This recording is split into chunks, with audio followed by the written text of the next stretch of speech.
am so good to see everybody. I'm trying to copy and paste some of the questions that you guys sent, which was super helpful. It's not letting me do it, so I'll just read them as we go. But first, I wanted to make an announcement. We have exciting news that one of our fantastic undergrad RAs, Pega Shadalo, I hope I pronounced the last name okay, was invited to be a Euro Scholar, which is very exciting. So this means she's going to Geneva, Switzerland to work in a lab there for how long, Pega? It'll be about 4 or 5 months, but I think I could push it to 6. I'm not sure. Excellent. So she's going to be eating a lot of delicious chocolate and food and and you're leaving in January, right? Yeah, hopefully it'll be sometime in like late December or in the beginning of January, I think. Great. So if you guys want to go to Europe, I highly recommend it. And is it okay, Pega, if they email you? I know Dylan also got this program, got accepted to this program too. And there's only 15, when Dylan went, there were only 15 other scholars from the United States. So it's pretty exciting that 2 already are from our CAN lab. Yeah, if anyone has any questions, feel free to ask. I'm a first-gen student and first-gen American, so for me, it was really horrifying to go through this process, but it's possible. It's more than possible. Thank you. Yeah, thank you. Was it harder because you were a first-generation student, and yeah. So yeah, exactly. It was confusing for me to figure stuff out. That makes sense. Yeah, and I'm sorry you had to go through that by yourself. If you can all, I don't know what it's like to be in your shoes, but just being in Germany for a year, not understanding anything and what was going on, it's not a fun feeling to have. So if we can help with any part of the process, let us know. Thank you so much. I appreciate it. Yeah. So that's great news. Also, Katie, did you want to talk a little bit about the undergraduate research symposium? I have a link here in the chat.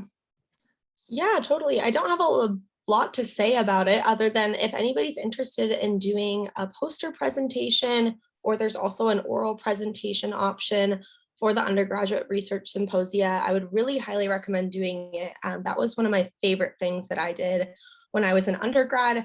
I did a poster project for my undergraduate research conference, and it was such an amazing experience to go through creating a poster. And you're in my lab, we didn't do it alone, and I would assume here it's the same.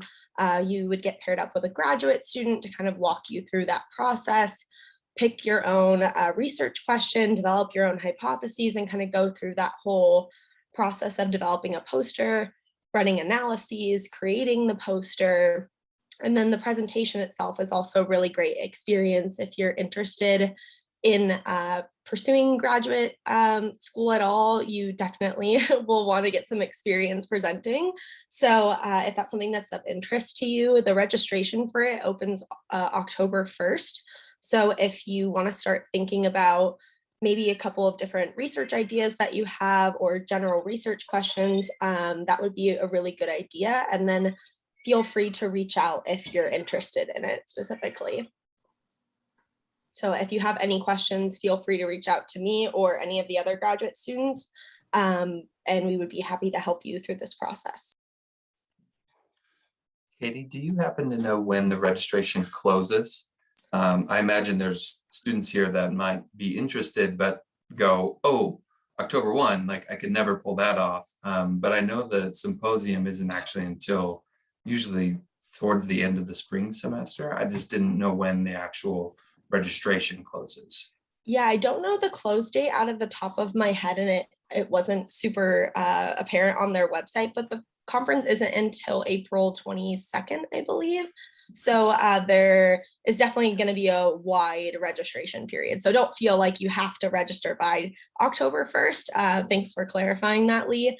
But typically you, in order to register, you typically submit some sort of abstract, which is a short kind of synopsis of your study. And so it might be good to just start thinking about those ideas. So maybe by the end of the semester, if the registration hasn't closed by then, I would assume it would probably close around then. You can submit an idea by then, but I'll try to get a more firm date on the close for registration, and I can send that to everybody once I figure that out. Thanks so much. I think it's very relevant to our discussion today because a lot of folks want to know how to get into grad school, and working on posters always helps, no matter what kind of graduate program you want to go into. So this can be kind of a stressful talk. I think sometimes people get nervous, and which is totally understandable. So so please know, like, we're always here to answer more questions. I know everybody's own, trajectory is different. You have your own goals and thoughts. So, and these things change over time. So always don't hesitate to reach out with questions. I gave sort of a 20-minute sort of Q&A in my class yesterday, and afterward, I knew that Mitch Prinstein had written, really helpful things about this process. And so then yesterday I went back to try to find some. And so I've posted 2 resources. So here in the chat. So Mitch Prinstein has a free PDF document about how to get into grad school. And he does a really nice job of keeping it very broad and saying, like, what programs are available? Like, I want to do this. What program should I go into, to help you sort of narrow down your focus? Because I think a lot of people automatically think, like, the only way I could ever work clinically, and do treatment or assessment with kids or adults is to get a PhD in clinical psychology. And that's not the case at all. There are a lot of really awesome options. So there's information there on that PDF. And then I also saw he did a YouTube talk recently as well, which I actually started listening to and had it on the background. I found it like pretty interesting. And he also has a separate talk for BIPOC students that I can also make sure to find, and I'll put it in the chat. So that said, would it be helpful to you guys sent me a lot of questions. I could also do like a quick overview, or should we just go right into the questions? I think that, when we had talked about this last week, it might be helpful to just start at the beginning and even just thinking about like what programs are available. And so for that, I would dig into the PDF and listen to the talk. It's, for me, my background is clinical psychology. And so that's what I'm going to know best. And we can start there. I mean, for clinical programs, it is really important. I mean, these are extremely competitive. And so it's really important to get a lot of research experience. And because really the thought is that if you're going to get a PhD in clinical psychology, you're going to do research. You're probably going to do research with clinical populations. You might do some clinical work, on the side, but the bulk of your time is going to be spent doing research or working on getting grants. And so they really want folks now. I mean, it's getting more and more competitive. They, at the bare minimum, you've done a poster or done an honors thesis, looks really good. And now they're really even saying that you need to have publications, which is another discussion that we can have. We do publish with undergrads here in our lab. Every lab philosophy is different, and we like publishing with undergrads. It takes a lot of work to be involved on a paper. So it really, takes a lot of time. You really have to be heavily involved in data collection and data analysis and the writing of the manuscript. So why don't I dig into some of the questions first? So Jonah asks, what are some red flags about programs? So these are some like, how do I even know what program to go into? And guys, feel free to interrupt me at any time if you have anything to add. But that's a good question, Jonah, because there are red flags, right? So there are programs out there that are like for-profit programs.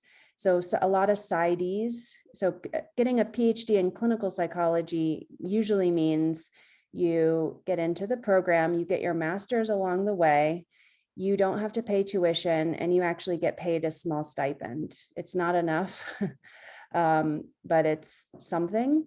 And those, I wouldn't really say there are many red flags with those, because as long as they're accredited, APA accredited, then there really aren't many concerns there. But if you ever have questions like, hey, this program seems really awesome, send me the link to the program, and then I'll see if it raises any red flags for me. Because then there are the programs that are for profit, and they're like, a lot of them, not all of them, but some of them say you can get a PsyD, but then they're not accredited. And so people spend a lot of money, a lot of time, for many years. I think the PsyD programs are still about 5 or 6 years. And then you don't get a job afterwards, because nobody wants to hire someone who comes from a non-accredited program because they think your training is not very good. So, I would say the for-profit programs are probably, for me, they would raise more red flags. Liz, can I ask a clarifying question? This is useful for me because for everyone else, my training is in developmental. I never even looked at clinical programs. I knew that not for me. And so I never thought about PsyD programs, but I know a lot of my students have. And in fact, I had a student last year who ended up applying and getting into one. So would you say PsyD programs across the board are suspect? Sorry, Or no. is there this big differentiation between accredited and non-accredited PsyD programs? Thank you for the clarification. No, I don't think PsyD programs across the board are suspect. I mean, Craig Bryan in our clinical area got a PsyD. I forgot the school, was it Rutgers? Like, I know Rutgers PsyD program is very well respected, and it's one of the top programs in clinical. So yeah, I'm sorry, not all of them. Palo Alto is a good program as well for PsyD. I know a couple people from there. Yeah, I would just say if it's not accredited, don't waste your time and your money there. Lee, when I have spoken with people who are interested in PsyDs, normally I kind of give them a spiel similar to Liz, what you just said, and I direct them to consider programs, masters in social work.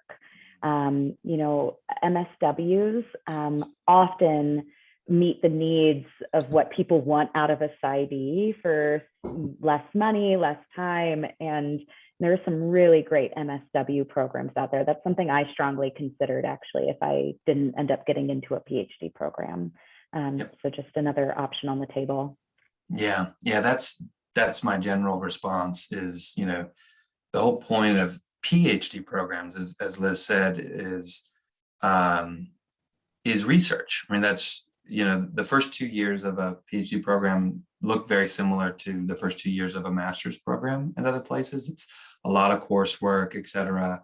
But then once you've finished that, your sort of next 2 to 3 to 4, depending on your timeline, years of training are all research. I mean, you're really, that's how you're going to spend, almost all of your, work-related time. And so I think that's the thing you want to be thinking about when you're thinking about programs is, is my goal to do clinical practice? Well, then if so, you're going to be miserable in a PhD program because that's not going to be the bulk of your training. And so if your goal is clinical training, master's programs, as Parisa was saying, will get you out faster. It's 2 years. It's going to be focused on the thing you want. I think sometimes there's this impulse of especially high achieving students of well, I should go for the most prestigious, rigorous program. And it's well, I mean, sure, you could also go get a PhD in astrophysics because that would be really impressive, but that's not going to meet your career goals. So You really want to find the match between what is it you want to do and what programs will most efficiently get you there. Good points. And I, one addition from when I was listening to the webinar from Mitch Prinstein was that I do think, though, the PsyD programs and getting a PhD as well, like you can earn more money, like, potentially. I mean, I know you can, if money is the goal, which is always important these days, especially with all the student debt that people acquire and everything's getting more expensive now, that you can earn a lot of money in private practice as like a licensed clinical social worker. But I think you potentially could earn more money as a PhD or PsyD, although I don't know if there's if anyone's published any breakdown in salary. Are there any, I've been seeing a lot of online master's programs. Are there any that would be worth it? Are they, I don't know, are they good? Yeah. The University of Utah has an online master's program, Oh, okay. which is really good. It's very similar to what they're already doing. I'm applying to the social work master's right now here. And so they have theirs. And then the University of Utah also has several programs where you can do hybrid programs. So in 3 years, you end up with 2 masters. So for instance, the one I'm interested in is social work and public health, which is, I think, very relevant right now in a pandemic. And then they have some other ones that are other hybrids. I think they have 3 different options. And I think that's true for some other schools. I know the university in my hometown also had some sort of hybrid program that they did offer online. I think it'll probably end up being way more common in the coming years to have a lot more online options for you guys, because a lot of programs transitioned online anyway. So It's a good point. Yeah. Yeah. Oh, go ahead, Lee. I think, clinical people weigh in on this because this will, you guys know more here, but, I think oftentimes people who are applying to master's programs tend, in my experience, to be a little more geographically limited. Like they tend to be like, I want to apply to master's programs like in this, state or this region of the country. That's been my experience. And if that is your sort of goal, which is totally reasonable, there's all kinds of reasons you might want to limit yourself geographically. I think it's really important to do your best to figure out what's the reputation of the program in the region you're applying.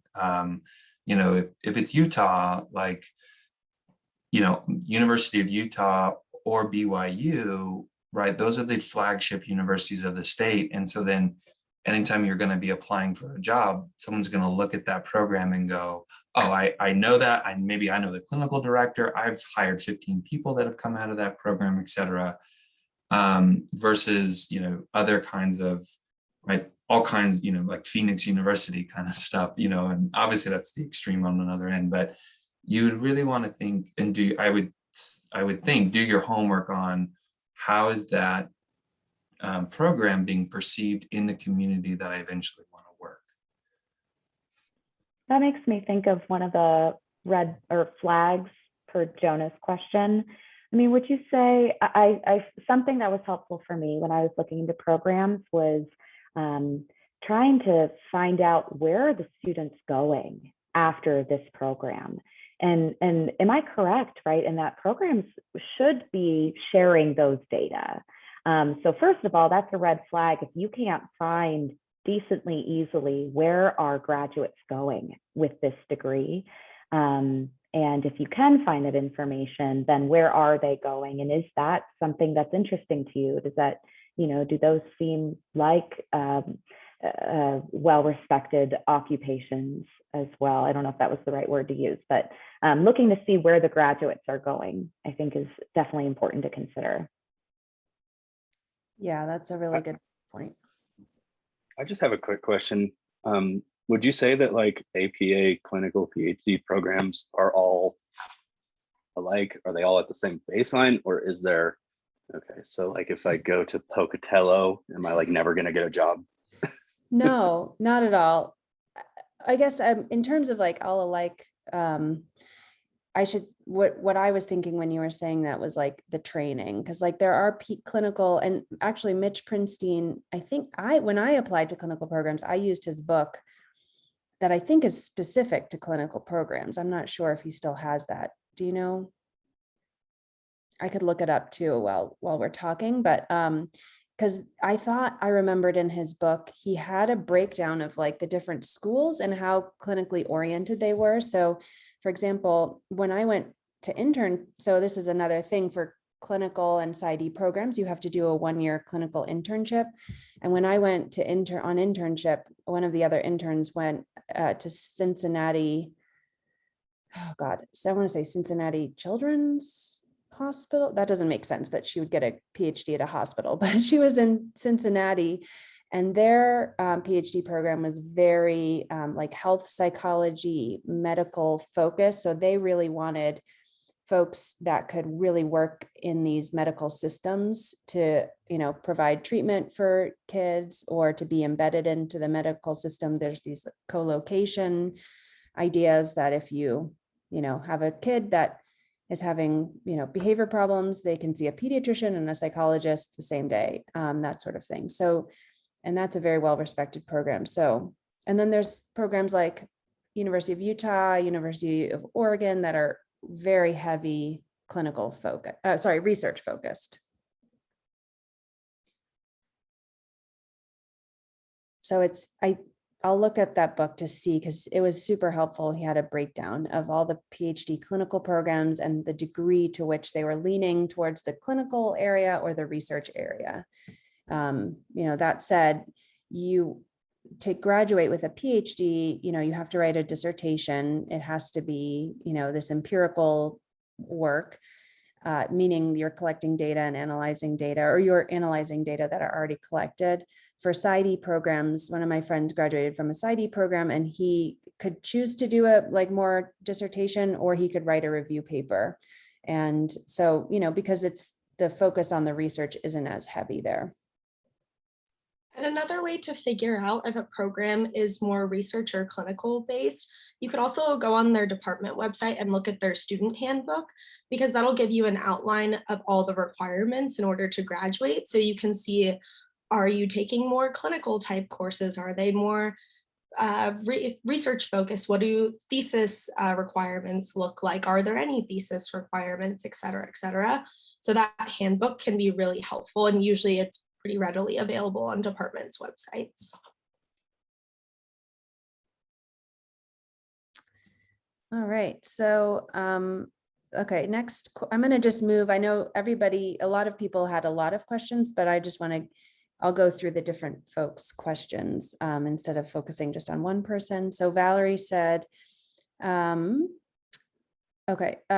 yeah, so I'm interested in this general thing, like early life stress and trauma, but how do I know what program is best? There's counseling, there's clinical, there's developmental, there's child clinical, there's master's in social work. How do I know where to go? And that's a really good question. And I would say review those documents from Mitch to help you, because he sort of breaks down. I really liked his webinar, because it was I just want to help people. And then he has a nice table that's who do you want to help? And where would you do your work? And what kind of training do you want? And what kind of populations are you interested in helping? And that sort of thing. And then it guides you to the right program.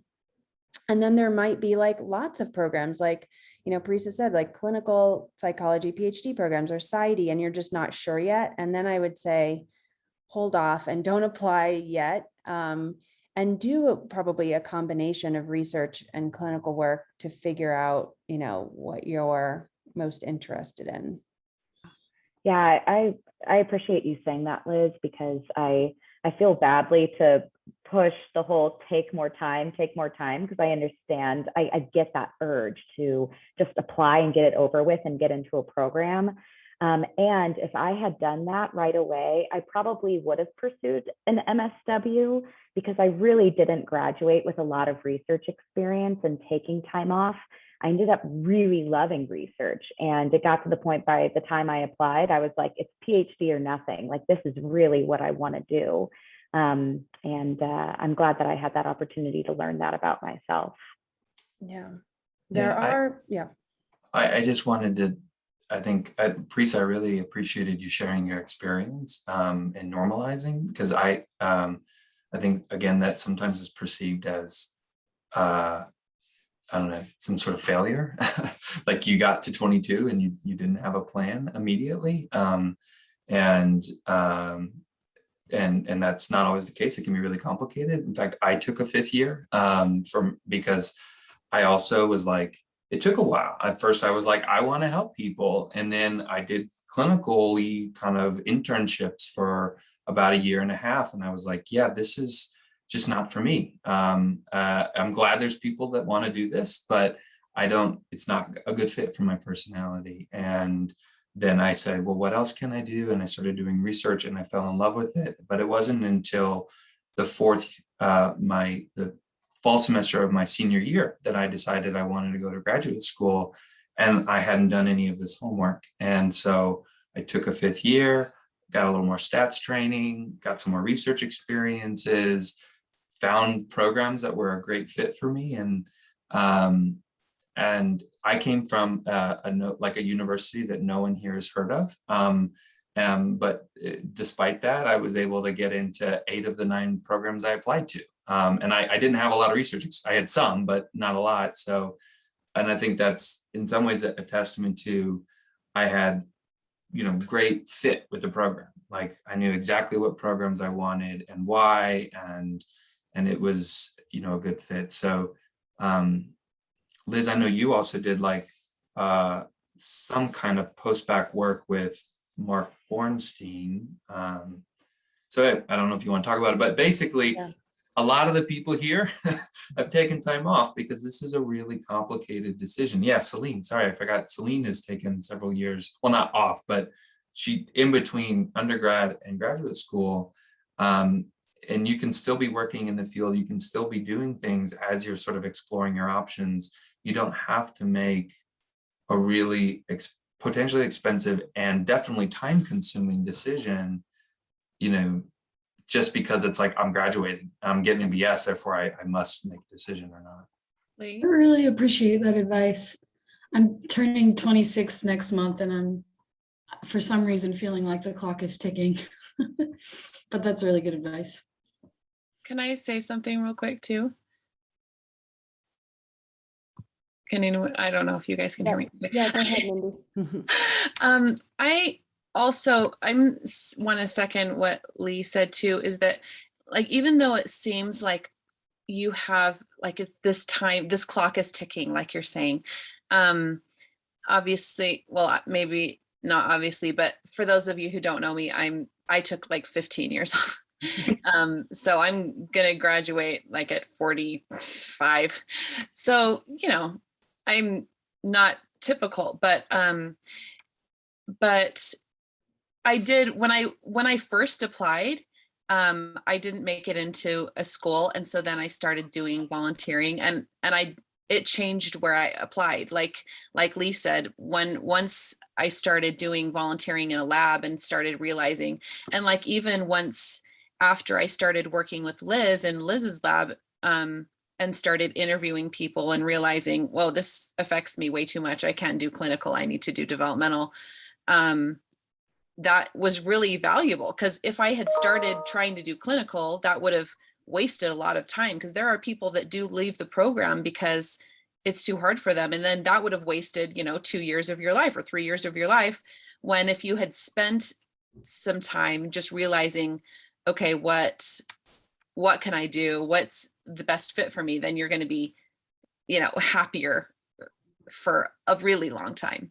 So I'm seconding that. I'm going to throw something out there as well, if it's okay, that I don't think is talked about as often, but Mindy, what you just said prompted this thought. Taking time off for myself, I think for me, it was about 4 years. So again, so variable from one person to the next. Not only did that help me start to identify my interests research-wise, clinical-wise, also me as a human. I was able to take that time to develop more coping skills, solidify my self-care skills.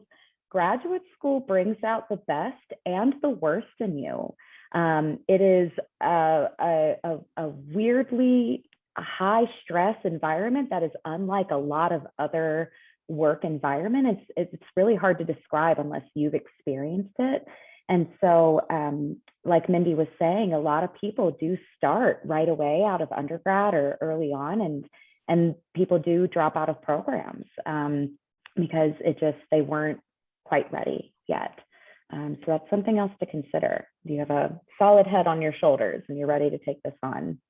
And I would say if you guys are considering taking this time off, I know you're maybe like, well, what am I supposed to do in that time?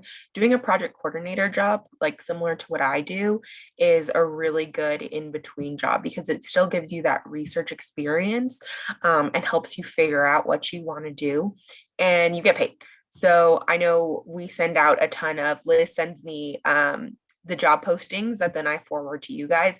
I would take a look at those and then you can apply to them and see the different fields that are interested to you, or just look up project coordinator roles at a university that you want to work at if it's not here, somewhere else. And then you still get that access to professors and can have the opportunity to work on papers and have that experience. Liz, do you forward job ads that you see on like Division 7 or whatever the clinical division is? Usually it's just the ICUS, Okay. listserv that tends to post those things. I don't think I'm even on Division 7. Okay. But if you are and you send those to Celine, she can send those to our students. Well, I'll be honest, I don't look at them very closely because at this point it is like there's cycles of like when you typically hire and etc. So anyway, what I'll do, guys, is I'll send out, I'll see if I can find it here, and then I'll put it in the chat, and just so you know what I'm talking about. So APA, American Psychological Association, it's huge, and so they have a number of divisions. And there's one for developmental psychology, and that's Division 7. I know there's one for clinical, and I think there's one for child clinical. Prisa, am I right about that? Yeah, all tons of things. There's one for trauma specifically, so Valerie, that might be of interest to you since you said you're interested in trauma. Yeah, so you could look through all the divisions. I just know Division 7 because that's my home base, but they have a listserv, and it's mostly job ads. And so at this time of year, it's a lot of faculty job ads. So you'll see a lot of like assistant professor at UNC or Utah actually is posted there, but you will see these like job ads exactly like what Liz and I was mentioning, or Prisa was mentioning, for like project coordinator positions. Those start to get posted springtime, like right around the time that you're like your peak anxiety of like, I'm graduating, what am I gonna do? That's when they're like, haha, here's some opportunities. Because it is a nationwide listserv, I mean, they're gonna be nationwide. So if you are like, I really want to stay at Utah, I would work your local connections, and because they'll be able to find, what's here at the university or BYU or Utah State, et cetera. They'll be able to find those a little better. But if you're open to like Boston or Philly or San Francisco or wherever, then if you're open to moving, then you could look there because there's lots, dozens of job ads get posted in the spring. I would also say if you guys end up presenting at conferences, they also have different caucuses that you can be a part of. I know when I went to SRCD, I ended up a part of the Latinx caucus, and they have their own listserv that they send out. And then they also offer like different resources specific to that caucus. And they have like different ones for like first gen students, non-traditional students, Asia and Pacific Islanders, like all across the board. And Yeah, and if there- lastly, oh, sorry, go ahead, Liv. No, go ahead, Katie. Oh, I was just going to say, not to further beat the dead horse, but I am one of the few people that has come straight out of undergrad into grad school. And while I have had such an amazing experience and don't regret doing that at all, I will say that my first year probably was a bit more challenging than maybe some other people that did take a lot of time off too. So just to hear it, from somebody who's directly experienced it, I think that while you, like other people have said, you can feel a lot of pressure just to keep going, and it can kind of make sense. That was my mindset of, I'm just going to keep powering through while I'm still in that routine and still in the flow of school. But I can really see now after the fact why it was so valuable for some people to take some time off. So and I'm still doing it. If you do go into grad school right out of undergrad, you can still do it, and it's still such an amazing experience. It's just more unique than some other people that have taken the time off to really solidify themselves as a human and as a professional. So, again, straight from somebody who's experienced it, go for it if it's really for you, but it does present some unique challenges. Yeah, and if there's a particular area of the country that you would really want to move to, or, or if you want to stay in Salt Lake City and try to find a paid position, just ask me. There was a student that really wanted to be in New York City because she also wanted to dance on Broadway, and we got her a job at Columbia University. So me and Lee and Sheila, we all have contacts at many universities, so don't hesitate to reach out. All right, so let's see. All right, so I think I'm going to go back to Jonah. So how do I know if I need more experience? Should I take more time to garner a more aggressive application? Yeah, so that, I think it depends on where you want to go. So if you want to send, usually we can evaluate whether you need more experience pretty quickly by looking at a CV. If you're interested in, more research focused programs, usually, the thing I look for is having done some sort of undergraduate research project, like a poster or a thesis, or even, presented at more of a national conference. That looks really good.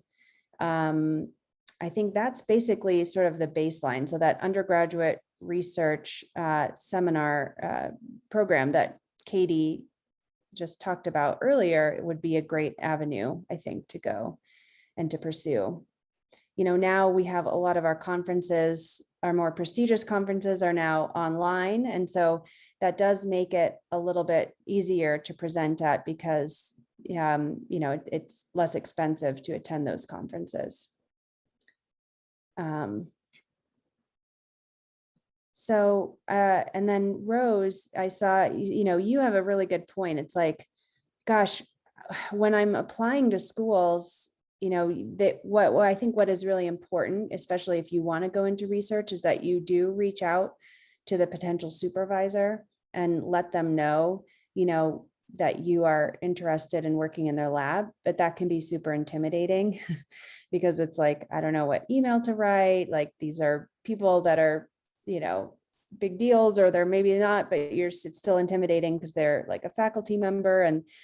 And so how do you do that? And so I would say you should definitely reach out to potential mentors who you want to work with. And just, we can help you craft the email, but it's basically like a shorter introductory email where you just say, I wouldn't ask to meet with them because they're so busy and they just can't meet with everyone. And so, but if they're, maybe if they're like a newer professor, they have more time or something, maybe they get excited and they ask to meet you, which is then you accept and you say, yes, I'll meet with you. But I wouldn't ask to meet with them. I would just say, that you're really interested, you feel like your research interests align really closely, and you describe why.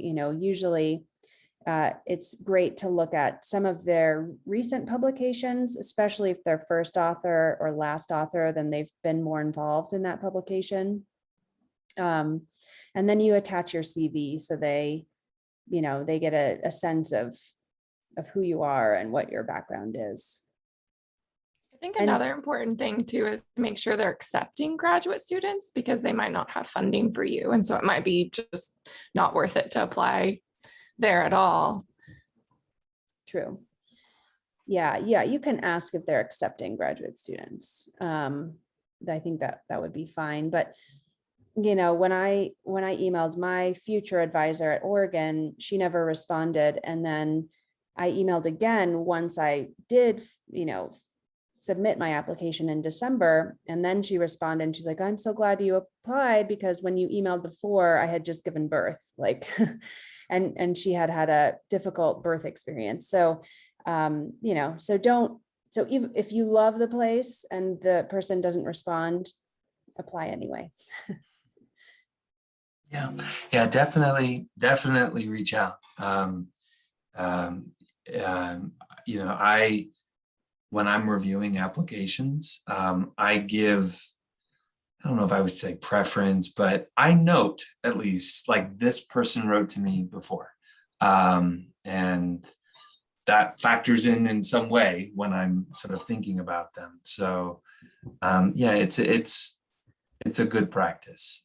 So even if on their website they say, I'm accepting students, at least be like, hi, I'm letting you know, I'm very interested in your program, everything Liz said, because it tips the faculty off that, oh, this application rises to the top of the pile.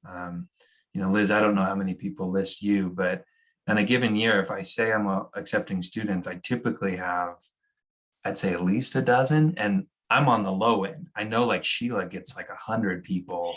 We had 200 this year. Yeah. So those emails are really helpful. Yeah, it's so easy, right? It's an email, and that really helps separate yourself from the masses. Yeah. I don't know, Lee, if you feel strongly about this. This is coming to my mind only because Sheila and I talked about this recently. I'm sure some of you, when you hear this, you're like, yeah, duh. But I've seen emails where this isn't the case. If you are emailing a potential mentor, be sure to refer to them as Doctor and their last name. She gets a lot of like, hi, Sheila, and they, it's a whoa, or even Professor Kroll. Even that, I would say, be formal and refer to them as Dr. Conrad, Dr. Raby, Dr. Kroll. That really means a lot. And make sure you spell their name right. Because some reason my name gets spelled wrong a lot, and it's whatever, it's fine, but it doesn't really leave a good impression. And make sure you list the right university. I say this because you will probably have a template, and you will probably use that template for multiple universities.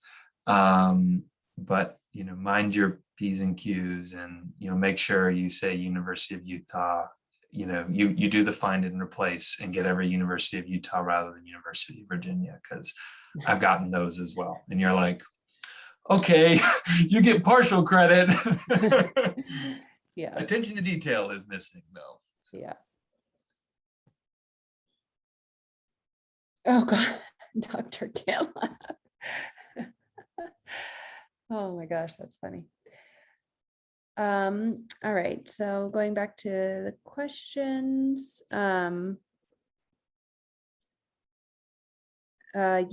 What to look for in each program.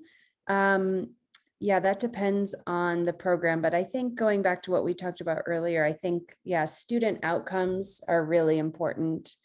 Just seeing, how many got the degree and then what kind of jobs did they get is going to be really important. And knowing that they're accredited. Usually it's by the APA. Sometimes it'll say APPIC for more clinical programs too, right? Or I guess that's the internship program. So maybe that's not as relevant for the graduate program, but you definitely want APA accredited. I think that's a great point though, Liz, in looking to see internship match rates, for instance, and that's information that's posted as well, specifically if you're looking at clinical. University of Utah has a really, really stellar long-standing match rate. I mean, I want to say it's 100%, but saying that makes me sick to my stomach because I'm going to be the first, I know. Yeah, looking at match rates, if you're looking at clinical programs, is really important. It And is if 100%. if you're looking at PhD programs, I think you also really need to keep in mind your fit with your advisor, not only on a research level, but on a personal level. I mean, that was one thing that really stood out for me with Liz, it was somebody that I not only felt like fit my research interests, but also I asked a lot about mentorship style and what she expects out of her students, and made sure that there was a fit there as well, because this is the person that you're working directly with for the next 5 to 6 years.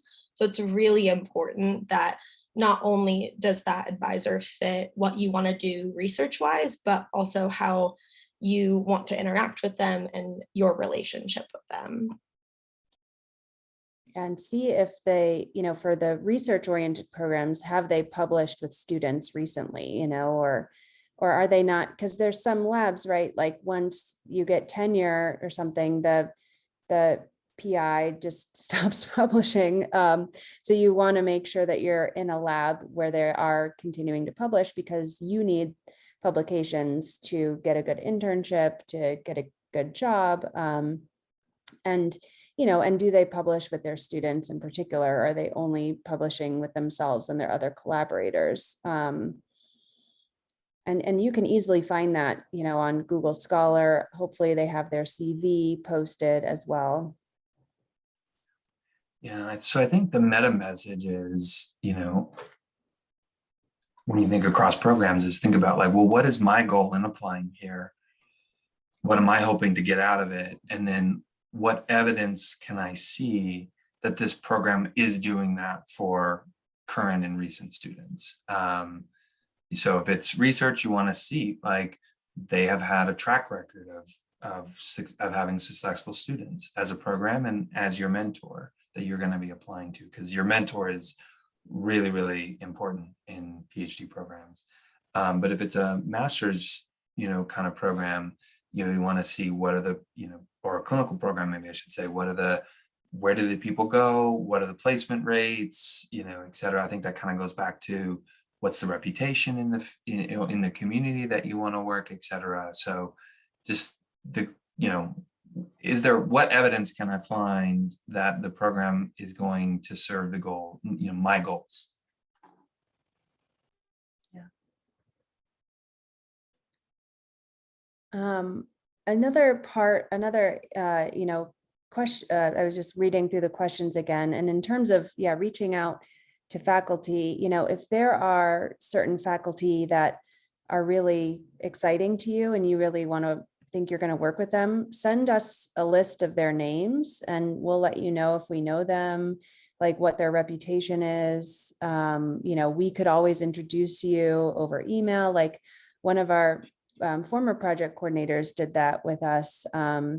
She had a whole long list of people, and we knew a lot of the people, and we're able to say like, oh yeah, she's really well known as a great mentor and that sort of thing. I also think talking to other graduate students, I don't know how you feel about this, you guys, but like that was helpful for me, just to talk to other graduate students in other programs to see how happy they were and like what they thought of their advisors' mentorship styles and things like that. So yeah. I very much so second to that. Graduate students were my best resource when I was an undergrad, trying to figure out what I wanted to do. So talk to your TAs, talk to any of us in the lab, and they'll give you sometimes more of the real scoop too than sometimes you hear otherwise. Yeah. Yeah, it helps reduce the work you have to do, right? That back to the first thing of like, oh, this can take so long, and still it can take a long time, but graduate students have already thought through these things. They've spent that additional time faculty have been thinking about this for a long time. So if you can, stand on the shoulders of giants, not create the wheel, right? All those idioms. Basically, it's a more efficient way of helping you, make decisions that if you can rely on the expertise of others rather than having to become an expert yourself on everything. Often graduate students are more accessible than the advisors too that you're looking at. So emailing a graduate student of a potential advisor might be an easier way to get information. I know that whenever I get like questions about Liz from like potential people, I always reply all excited about it, even though she might not be able to reply to everyone. That's nice of you. Yeah, I sometimes do funnel this. If they say they want to talk to me, I say I'm not able to, but you're welcome to reach out to my grad students.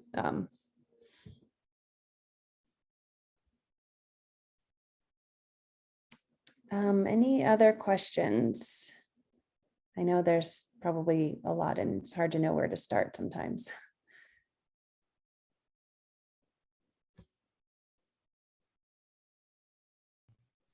I have a question just in regard to kind of figuring out like my interests and establishing like where I want to go with just like a general idea of what I want to do.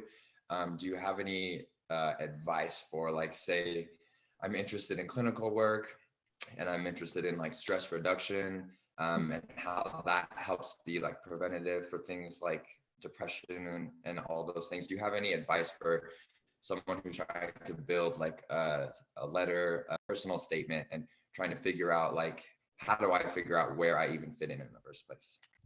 Yeah, that's a good question. I think, yeah, sort of working on that personal statement can help you sometimes figure out like, wait a second, what do I want to do and why, and what is my background? Yeah, and that's sort of where I was, as an undergrad. Sorry, I did not talk about my background, but when I knew I wanted to do research as at least try it out. And I worked in a lab that was about adolescent substance use. And so I was like, well, I like research, but then I was in that lab and I was like, but I don't really like the substance use part of it. And then I did get a job. I knew I always liked little babies and kids. And so then I did get a job after I did apply for clinical programs while I was an undergrad. I didn't get in anywhere, not surprising, given what we've been talking about.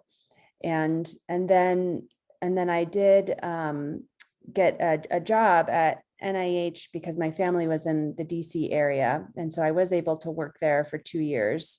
That was an awesome experience. I mean, you make really good money there, actually. As my dad said, the feds take care of you. Good insurance. So if you have questions, if you're interested in living in the DC area, which was also a super fun area to live in as a young adult, let me know. It's called the IRTA program, which is a weird name. So it's the IRTA. It's the Intramural Research Training Award. So it's like, it's an award, but you're salaried and you get good benefits, and it's a 2-year program, at least 2 years. You can do more. And so then I spent that 2 years and I really loved that lab, and I loved really what got me hooked was the still face paradigm. And then I knew I wanted to go into graduate school related to some sort of early childhood social and emotional development. So, but then it might take, but what if I didn't like that lab, but I still knew I wanted to do research? Then I'd probably try to find, a job in a different lab for a couple of years. Or if I decided I really wanted to try the clinical route, then maybe I would try to work, you can get jobs like as a behavior support specialist, with a BA. I'd probably try to find a job at a clinical center of some sort. Yeah, I just want to underscore the main point that Liz is saying here is get as close to the career that you think you want to do as you possibly can. Because it gives you the experiences you're going to need, right? CV building, blah, blah, blah, which is good. But I think more importantly is this personal growth. Like, you know, I think I want to be a lawyer because I've watched lots of Law and Order. And then there's, oh, I worked in a law firm and I saw what it's actually like. And you want to do the latter, right? You know, you really, and to maybe give a more practical example, it's like, oh, I've taken a clinical psychology course. It seemed really interesting. There were some things that really piqued my interest. That's really different from doing clinical work. You know, and there's a lot of other sort of skills, et cetera, that go into it. And so, yeah, so get as close as you can. And, you know, you can do things, as Liz said, with a BA. You can even actually do things without a degree. You know, you can work in, you know, daycares, for example. If you're thinking you might want to go into like that field, you can do that kind of work even without a degree. You can do some kind of behavioral management stuff without degrees. Like while you're working on your undergrad, you can work up at, I've had people like do night shifts up at like the residential treatment at what we now call the Huntsman Medical, you know, what used to be uni. So that, and if it's research, right, you're kind of already doing that. You're involved with the lab, but because as Liz said, you know, as I mentioned, I did some clinical work and was like, because I thought I might want to do it. And then I did it for about a year and I was like, nope, I can't do this. This is not for me. But at the same time, I was also doing research and I was doing research as a means to an end because I thought I wanted to go to clinical programs. And then in doing those experiences, I realized actually research is what I want to do. I'm just going to go into developmental psychology. So, so yeah, find those jobs. And really quickly, one question that I asked myself that really helped me navigate what I wanted to do was, what do I want my everyday life to look like? Because sometimes you don't realize, like Lee was saying, you know, you watch Law and Order and then you become a lawyer and find out that that's two very different things. So ask people that work in that career, you know, what does your day-to-day look like? I bet you didn't think that in research you'd be sitting around grant writing all day and applying and getting rejected from many things. And, you know, there's a lot of little things about research that you don't know about until you ask people, you know, what does your daily life look like? So I think that that's a really good question to ask to help navigate, you know, what you want to do. I'll just throw this out at the end of our meeting. You know, Liz and Lee, if there's time this semester or maybe next semester, I would be more than happy to facilitate a workshop on personal statement writing. That's like one of my, I love that stuff.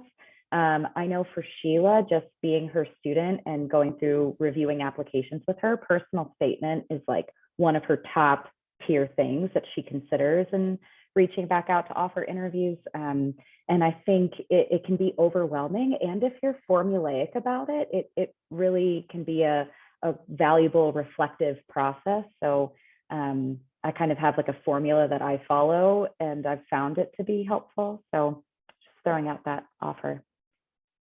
Yeah, I do have to run, but let us know if that would be helpful. We definitely have time to do that this semester, and maybe earlier would be better since a lot of programs have deadlines in December. Okay, I'm sorry, guys, I have to run to another meeting, and if you want more information and you felt like your questions weren't answered, we can always make more time to talk about this too. So really this whole time is yours, so let us know. Bye, guys. Thanks. Thank you. Thank you.